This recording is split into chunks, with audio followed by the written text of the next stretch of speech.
배진주 원사님 문자가 왔는데 김정신 원사님이 오해를 사가지고 공항에서 다른 사람 짐을 그 공항 직원이 이렇게 다른 짐을 이렇게 올려놨나 봐요. 그래가지고 모르고 있는데 경찰에 이렇게 잡혀서 그럼 아마 동생 되시는 분 의사하고 같이 이제 국회의원 대동해서 지금 문제를 해결하고 있는 것 같습니다. 그래서 기도 부탁을 이렇게 해왔어요. 기도하실 때 기도하시면 좋을 것 같습니다. 그래서 뭐 그렇게 오래 가지는 않을 것 같아요. 왜냐하면 탄자니아 국회의원하고 같이 얘기를 하면서 이 사람들은 뭐 하는 사람입니까? 지금 와서 지금 빅토리아 호수에서 선교하다가 지금 오는 사람이다. 뭐 그거 다 알고 있을 텐데 오해 소지가 있습니다. 공항 가면은 좀 약간 후진국으로 가면은 그런 문제가 왕왕 있습니다. 오해를 사는 경우도 있고 또 다른 목적을 가지고 그런 또 일을 만드는 사람도 있고 한데 이건 기도해 주시면 뭐 또 잘 해결돼서 하루 뭐 다들 끝나고 출발했는데 하루 더 억류가 되는 것 같아요. 그러니까 오해가 빨리 풀려서 빨리 올 수 있도록 하면 좋겠다 생각이 됩니다. 오늘 7절, 8절 이렇게 보시면요. 7절에 여러 종류의 짐승, 새, 벌레, 바다 생물은 다 사람이 길들 수 있고 길들여 왔다. 앞에는 현재 수동태 있고 뒤에는 완료 수동태로 되어 있습니다. 그러니까 동물은 인간에 의해서 길들여졌고 자연 법칙에 의해서 이렇게 쭉 왔는데 결과적으로 실제로 그렇게 됐다는 겁니다. 실제로도 그렇다. 다마조라는 이 단어는요. 길들이다, 정복하다는 뜻이 있습니다. 정복하는데 얼른 생각하면 이 정복한다는 게 쉽지 않은데 마가복음 5장에도 똑같은 단어를 썼거든요. 5장 4절에 보면 이는 여러 번 고랑과 쇠사슬에 매였어도 쇠사슬을 끊고 고랑을 깨뜨렸음이로라. 그러므로 그리하여 아무도 그를 제어할 힘이 없는지라. 귀신 들린 거라사 지방에서 나오는 더러운 귀신 들린 무덤 사이에 있던 그를 쇠사슬로 맸는데도 굉장히 어떻게 하지 못했다. 그를 제어할 힘이 없었다. 여기 제어한다, 그죠? 정복한다, 뭐 길들인다, 뭐 이런 의미입니다.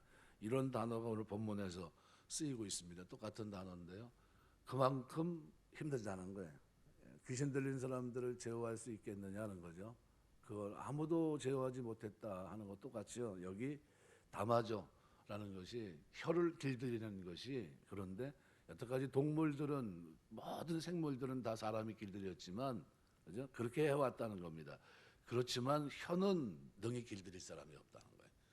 다른 거는 그렇게 길을 들일 수 있겠지만 길들이지 못한다. 그만큼 뭐 정복하기 어려운 거다라는 겁니다. 그래서 사람의 혀가 통되지 않는다고 말씀할 때 그가 주장하고자 하는 것이 뭘까? 첫 번째는 교회 안에서 사람의 말처럼 치명적인 타격을 주는 것이 없다는 사실을 알리고자 하는 목적이 있었던 겁니다.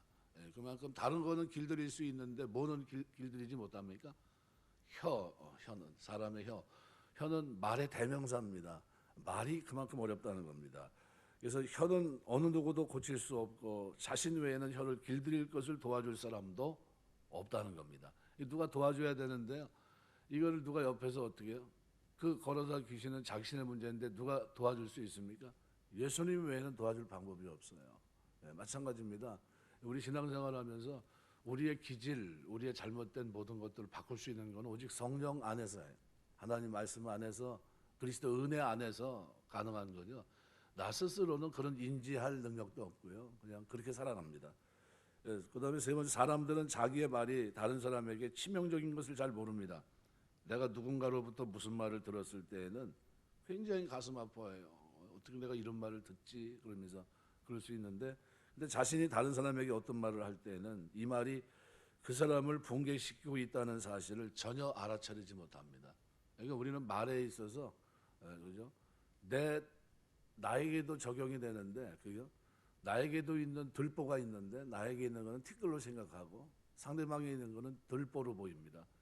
굉장히 시각이 잘못된 겁니다. 똑같은 위치에 있거든요.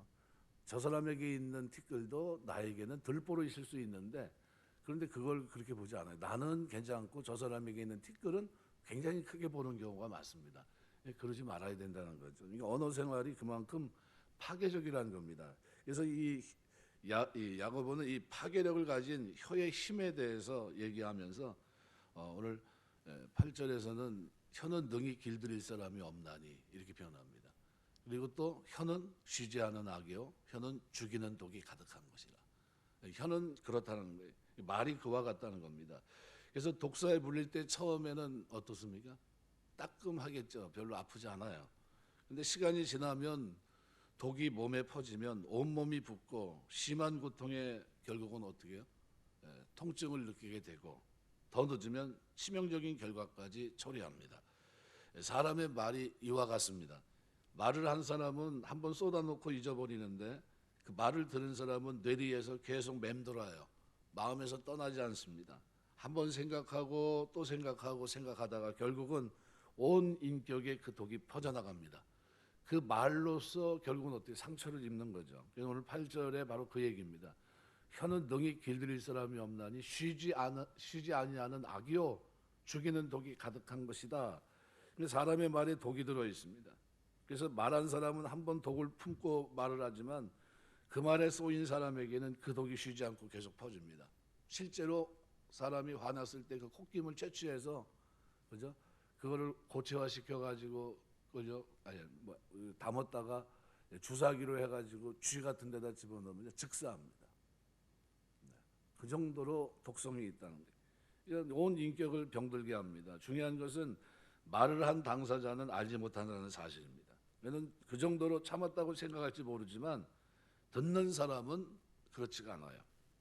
어제 여기 있는데 오후 한 5시쯤 됐는데 나가보니까 그 딱지끈으로 다니는 차가 있더라고요. 근데 한 바퀴 돌면 웽 거리면서 오랜만에 와서 웽 거리더라고요. 그러면 두 바퀴 돌면 다 찍는 겁니다. 근데 내가 이렇게 보니까 아유 안 되겠어요. 그래서 전화기를 돌렸어요. 제가 지금 딱지 끊으니까 다른 데로 이동 주차하시라고 이제 얘기를 했는데 그 두 번째 돌면서 왔어요. 그래서 내가 딱지 끊는 그 차에다 내가 창문 열어보면서 이랬어요. 왜 이렇게 빨리 도냐고. 돌면 10분 간격이 몇 분이냐? 10분 아니냐? 내가 10분 맞대요. 근데 여기서 이렇게 한 바퀴 도는 게 10분이냐고 내가. 여기서 이렇게 돌더라고요. 그래서 아니 세상에 한 바퀴 돌고 사인 주고 바로 돌아가지고 찍는 게 어딨냐고 그랬더니 멈칫하더라고요. 그랬더니 이 사람 누군가 그랬을 거예요. 교회에서 나오는 거 봤으니까 목사인 줄 뻔히 알 거고. 그래서 한 바퀴 다시 돌더라고요. 그래서 전화를 했죠. 이쪽 저쪽. 그랬더니 어느 분이 고맙다고 카카오톡으로 해가지고 커피를 한 잔 보내왔더라고요. 고맙다고. 그래서 그래서 감사하다고 그랬죠. 뭐. 그 사람들 다 근데 연락을 해도 안 나오시는 분이 있어요. 누가 전화하든지 말든지 이런 분들. 그런 분들은 이제 할 수 없이 이제 한 장 날아갈 겁니다. 뭐 경고했는데 말을 안 듣거든요. 계속 여러 차례. 결국 그렇게 됐는데 말이 굉장히 중요한데요. 그래서 내가 그분한테 그랬어요.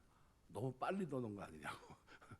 1분 안에 도는 게 어디냐고. 10분은 저기 어디 갔다 와가지고 돌아서 있으면 그때 찍는 게 맞지. 세상에 여기서 한 바퀴 도고 요거 한 바퀴 도는데 1분이나 걸리겠냐고. 내가 그랬더니 한 바퀴 더 돌더라고요. 그래서 또 차가 와가지고 그래서 그냥 그런 생각이 있어요. 그냥 오다가 차를 갖다가 저 앞에다 막아놓고 있으면 좋겠다. 오지 말라고 그랬으면 좋겠고. 이 사람은 이 말이 참 중요합니다. 아무도 길들일 수 없는데 여기서 쉬지 아니하는 이란 말은요. 일정하지 않다는 겁니다. 침착하지 않다. 야고보서 1장 8절에서는 이 단어를 뭐로 표현하고자 하면 정함이 없는 자로다라는 표현. 정함이 없다는 게 무슨 얘기냐면요. 그냥 언제든지 악을 쏟아낼 그죠?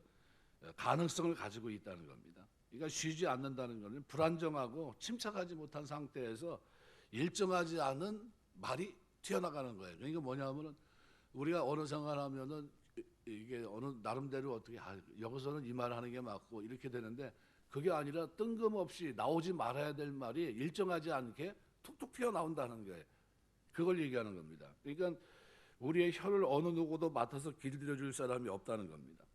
호랑이나 사나운개도 전문적인 사육사에게 일정한 기간을 맡겨놓으면 길들여 줍니다. 근데 사람의 혀는 아무도 맡아서 길들여 줄 사람이 없습니다. 무슨 말이냐면 이것은 끊임없이 자기 자신과의 싸움입니다. 자기 자신 외에는 어느 누구도 이 혀를 책임지고 고쳐줄 사람이 없습니다. 부모도 남편이나 아내도 안 됩니다. 오직 자기 자신밖에 없어요. 그래서 무슨 말을 하고 싶을 때 수없이 속으로 확인해 봐야 됩니다. 이 말이 괜찮은가? 내가 정말 이 말을 이 사람에게 사랑하기 때문에 사랑의 동기로 이 말을 하는 것인가? 왜냐하면 아무리 좋은 권면이 된다 할지라도요, 좋은 말이라 할지라도 자기 주장이 되면 별로 나는 이런데 왜 너는 왜 못하냐 이렇게 되면 대번에 상처받아요. 이게 뭐지? 나는 자기는 괜찮고 나는 안 된다는 얘기 아니야? 그런 얘기거든요. 그러면 안 됩니다.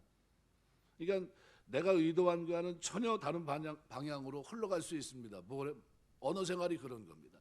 분명히 좋은 의도를 가지고 얘기했는데 나 중심으로 얘기하다 보니까 어떻게 돼요? 상대방은 듣는 입장은 뭐지 내가 언제 자기한테 이거 얘기해달라고 그랬나? 나는 나하고 당신은 당신이지 이러면서 싸움이 됩니다. 그러니까 그리스도인들은 모든 문제를 내 안에서 찾아야 됩니다. 다른 사람의 문제는 그 사람이 인정하는 부분은 사실일지 몰라도 그렇지 않은 것은 내가 추측하고 만든 거에 불과합니다. 그래서 내 안에서 문제를 찾고 인정할 때 혀가 조금씩 통제되는 겁니다. 그냥 열어놓으면 안 돼요. 그래서 여기 쉬지 아니하는 악이요 죽이는 독이 가득하다. 이 죽인다는 이 표현은 다나테포르란다는데요. 죽음을 가져온다는 거예요. 다나토스라는 죽음, 가져온다는 페로라는 단어가 합성어가 된 겁니다. 이건 죽음을 가져온다는 거예요. 죽음을 초래하는 아주 치명적인 이런 뜻입니다. 그러니까 여기 8절에 혀는 능히 길들일 사람이 없나니 쉬지 아니하는 악이요 죽이는 독이 죽음을 가져온다. 죽음을 초래하는 그죠? 독이 가득한 것이라는 거예요. 결과가 뻔하다는 겁니다. 그래서 이 모습을 시편에서 우리가 시편 시에서도 자주 볼 수 있는데요. 시편 52편 같은 데 보시면은 2절에서부터 4절 보시면 이렇게 표현합니다. 내 혀가 심한 악을 꾀하여 날카로운 삭도같이 간사를 행하는도다. 내가 선보다 악을 사랑하며 의를 말함보다 거짓을 사랑하는도다. 간사한 혀여 너는 남을 해치는 모든 말을 좋아하는도다. 이렇게 표현합니다. 혀는 통제돼야 됩니다. 그래서 굉장히 조심스럽고요. 시편 64편에서도요. 2절에서 5절 보시면 이렇게 말합니다. 주는 악을 꾀하는 자들의 음모에서 나를 숨겨주시고 악을 행하는 자들의 소동에서 나를 감춰주소서. 그들이 칼같이 자기 혀를 연마하며 화살같이 독한 말로 겨누고 숨은 곳에서 온전한 자를 쏘며 갑자기 쏘고 두려워하지 아니하는도다. 그들은 악한 목적으로 서로 격려하며 남몰래 올무높이를 함께 의논하고 하는 말이 누가 우리를 보려하며 이렇게 얘기합니다. 언어 생활이 뭐 뒤에서 숨어서 어떻게 안 좋은 일을 많이 하는데요. 이 굉장히 안 좋죠. 그러니까 혀를 연모하며 화살같이 독한 말로 겨루고 숨은 곳에서 온전한 자를 쏘며 갑자기 쏘고 두려워하지 않는다. 갑자기 쏜다는 게 오늘 야고보서의 말씀과도 어느 정도 일맥상통합니다. 그죠? 이 혀는 뭐예요? 쉬지 아니하는 악입니다. 갑자기 튀어나와요. 그죠? 불안정하다는 거, 일정하지 않다는 겁니다. 언제든지 악을 쏟아낼 가능성이 있다는 거예요. 그래서 혀는 불의 세계라 얘기한 겁니다. 지옥불에서 난다는 겁니다. 굉장히 안 좋은 겁니다. 시편 140편 3절에서도 말씀하고 있습니다. 그러니까 주님은 말로 다른 사람에게 상처를 주었을 때는 빨리 사과해서 회복시켜 놓지 않으면 하나님 앞에서 심판받을 것이라고 말씀하십니다. 그래서 내가 말로 다른 사람을 무시하거나 아프게 해도 된다 생각한다면 그것보다 더 큰 무지는 없는 겁니다. 절대 그런 사람이 없어요. 마태복음 5장 22절 보면 나는 너에게 이르노니 형제에게 노하는 자마다 심판을 받게 되고 형제를 대하여 나가라 하는 자는 공에 잡히게 되고 미련한 놈이라 하는 자는 지옥불에 들어가게 되리라. 그러니까 말의 파괴력을 주님은 알고 계셨어요. 그러니까 그래서 제단에 예물을 드리다가 형제에게 걸림돌이 되는 것이 생각나면 먼저 회개하고 예물을 드리라는 거예요. 화해하고 와서 누군가에 대해서 결정적인 말을 그래서 우리는 조심해야 됩니다. 결정적인 판단은 누가 하십니까? 하나님만 하십니다. 오직 주님만 하세요. 우리는 부분적인 부분에서 옳고 틀린 것만 이야기할 수 있을 뿐입니다. 옳고 틀린 것. 그렇지 않으면 죄를 짓게 됩니다. 우리 자기 자신을 결정적인 재판관에 유치해 두고 싶어 합니다. 근데 이거는 오산이에요. 절대로 우리에게 이런 권한을 준 적이 없습니다. 아주 위험한 일입니다. 우리는 옳지 않은 것을 보면 그것은 옳지 않다고 말해야 죄를 짓지 않게 됩니다. 그런데 그것을 넘어서면 죄를 짓게 되고, 하나님은 나의 행위가 아무리 선했다 할지라도 자기 자신의 한계를 넘어선 교만에 대해서 심판하실 것입니다. 우리가 하는 말은 그래서 중요합니다. 결국 자기 자신을 심판하는 잣대가 결국은 내 말이 되는 거예요. 그러니까 우리의 입이 다물어지는 것은 단순히 과묵하기 때문이 아닙니다. 그 사람은 남을 심판할 것도 자기 자신이 심판받을 것도 없습니다. 이런 사람이 행복한 겁니다. 그러니까 우리가 다른 사람을 가지고 말로써 절대로 심판하지 않게 되시길 주의 이름으로 축원합니다. 심판하지 마셔야 돼요. 누가 하나님의 은혜가 그에게 있고요. 하나님이 그를 통해서 어떻게 할지 우리는 아무도 모릅니다. 우리가 재단하면 안 돼요. 하나님께서 우리가 서로 복종하는 깨끗한 마음으로 말하기를 원하십니다. 인정하면서 그 인격을 존중하면서 하나님께서는 우리가 한마디의 말을 통해서 잃어버린 하나님의 형상을 되찾는 그런 말을 하기를 원하십니다. 그러나 그렇게 하지 않고 자기 기질에 따라 말하기 시작할 때 하나님께서는 반드시 그 말 언어 생활에 심판하십니다. 이 심판은 여기서도 임하는 심판으로 내 마음에 뭐가 없을까요? 기쁨이 없어집니다. 마음이 거칠어지게 되고 강팍하게 되고 그리고 파괴적으로 변합니다. 그래서 우리가 하는 이 파괴적인 말은 남을 파괴시킬 뿐만 아니라 자기 자신을 파괴시킵니다. 왜냐하면 그 마음에 성령이 역사하지 않기 때문입니다. 사람을 회복시키는 것은 성령의 역사입니다. 우리 안에 성령의 역사가 메마르지 않도록 극단적인 마음을 품지 말아야 됩니다. 자신에게 다른 사람에 대해서 항상 여유를 가질 필요가 있습니다. 그러나 만일 그래야 내 자신이 망하지는 않습니다. 다른 사람의 꼭 필요한 부분을 세울 수 있는 이것은 언어 생활에 조심하는 수밖에 없습니다. 말씀 맺겠습니다. 혀를 온전히 길 수 있는 분은 오직 한 분, 우리를 만드신 하나님밖에 없습니다. 우리의 혀 마음을 창조하신 분이기 때문에 오직 그분에게만 우리의 혀를 올바로 다스릴 힘과 권능이 있습니다. 그런데도 성도들 가운데 하나님의 주권을 인정하면서도 자기의 입과 혀만큼은 자기 마음대로 움직이는 사람이 적지 않습니다. 이것은 잘못하는 거예요. 시편 141편 3절에 시인이 이런 고백을 합니다. 여호와여 내 입 앞에 파수꾼을 세우시고 내 입술에 문을 지키소서, 이렇게 기도합니다. 여러분, 이것은 우리의 기도 제목이 돼야 됩니다. 내 입 앞에 파수꾼을 세우시고 내 입술의 문을 지켜주옵소서. 무슨 얘기입니까? 할 말만 할 수 있으면 좋다는 거죠. 하지 말아야 될 말은 하지 말아야 돼요. 그냥 이왕 참은 거 끝까지 참으시면 됩니다. 그런데 그걸 참지 못하고 폭발을 하는데 그 폭발할 때가 문제가 됩니다. 폭발할 때. 폭발은 어디든지 파괴적입니다. 무슨 일을 하든지요, 다 마찬가지예요. 우리가 하나님 섬기면서 하는 동안 오늘 다 길들이지만, 그리고 지금까지 길들여 왔지만 혀는 길들이지 못한다는 거예요. 이것을 뭐가 그 속에 있다고요? 쉬지 않은 악이요 죽이는 독이 가득한 것이다. 그럼 이걸 뻔히 알면서 함부로 쓰면 안 되겠죠. 이 칼을 막 휘두르면 어떻게 될까요? 다 상처를 입는 겁니다. 그래서 이걸 잘 써야 됩니다. 그래서 우리가 언어 생활하면서 시인은 그렇게 말합니다. 내 입술의 문을 지켜주옵소서. 우리가 기도할 때 반드시 이런 기도가 필요하고요. 살아가는 동안 다른 사람이 여러분을 못 고칩니다. 누가 고칩니까?